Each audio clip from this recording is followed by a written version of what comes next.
নমস্কার বন্ধুরা, আবার আরেকটা রেসিপি নিয়ে চলে এলাম। সেটা হলো বাটার পনির। তা বাটার পনিরে আমি আগে মশলাগুলো ভিজিয়ে রাখবো কিছুক্ষণ। কী কী দিয়েছি দেখুন। চালমগজ দিয়েছি, পোস্ত দিয়েছি, নারকেল কুড়ো, আদা, দুটো টমেটো, গাজরটা আমি গ্রেট করে দেব।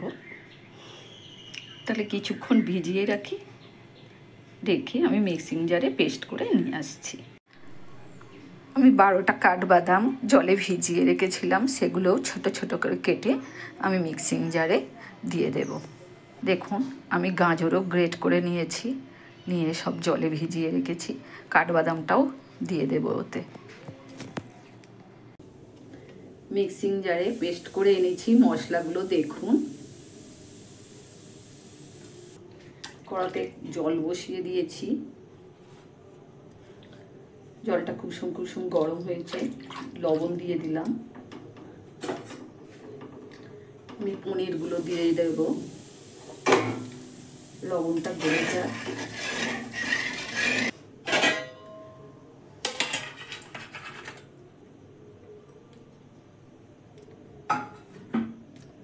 আমি এই পাত্রে পনিরগুলো রাখলাম, এতে জলটা দিয়ে ভিজিয়ে রেখে দেব। দেখুন আমি ভিজিয়ে রেখে দিলাম।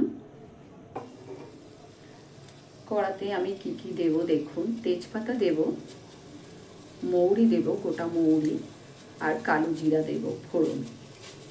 মশলা কি কি দেব দেখুন। হলুদ দেব, কাশ্মীরি লঙ্কার গুঁড়ো দেব, হলুদ হাফ চামচ দেব, ধনে জিরে গুঁড়ো দেব, আর এটা মরিচ গুঁড়ো। আমি কোনো কাঁচা লঙ্কা বা শুকনো লঙ্কা দিচ্ছি না, সেই জন্য মরিচ গুঁড়ো দিচ্ছি। টক দই দেব। কড়াতে আমি সাদা তেল দিলাম,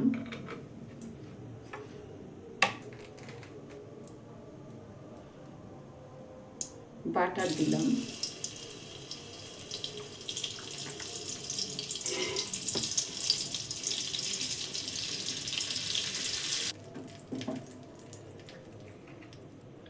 হিং দিলাম,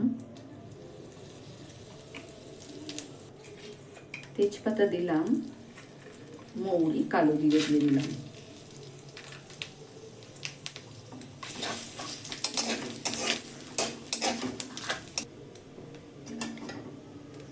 তো এবার মশলাগুলো আমি দিয়ে দিলাম।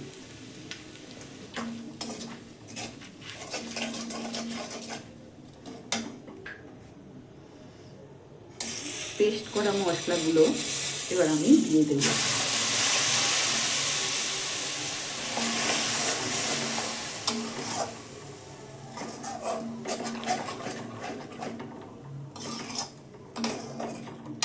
গ্যাসটা লো করাই আছে, আমি একটু মশলাগুলো কষে নেব।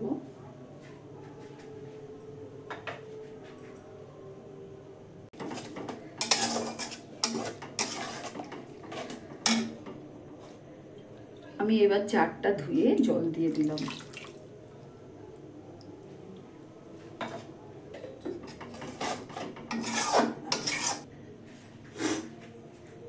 এতে 3 পো দুধ ছিল। দেখুন কত সুন্দর মোটা হয়ে সর পড়েছে দুধে। তো আমি 2 পো দুধ দিয়ে দেব।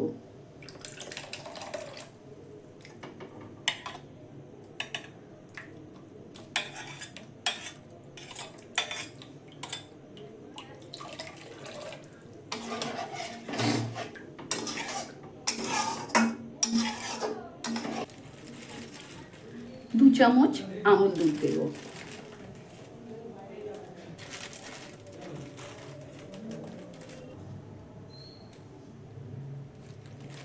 দুধটা গুলে গেছে।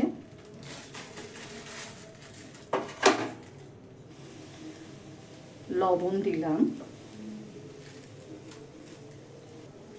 চিনি দিলাম,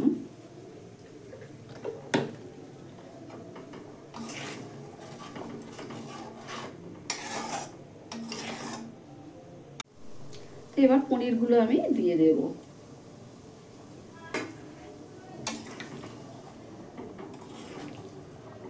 গোলাপ জল দেব।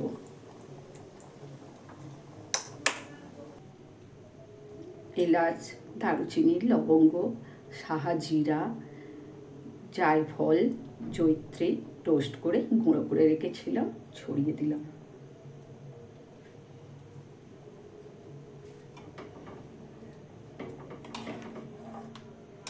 আমি আর 1 চামচ বাটার দিয়ে দিলাম।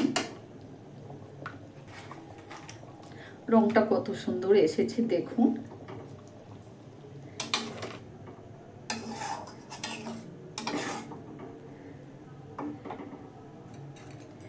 এবারে যে টক দইটা আমি ফেটে রেখেছিলাম, ভালো করে ফেটিয়েছি, সেটা এবার দিয়ে দেব।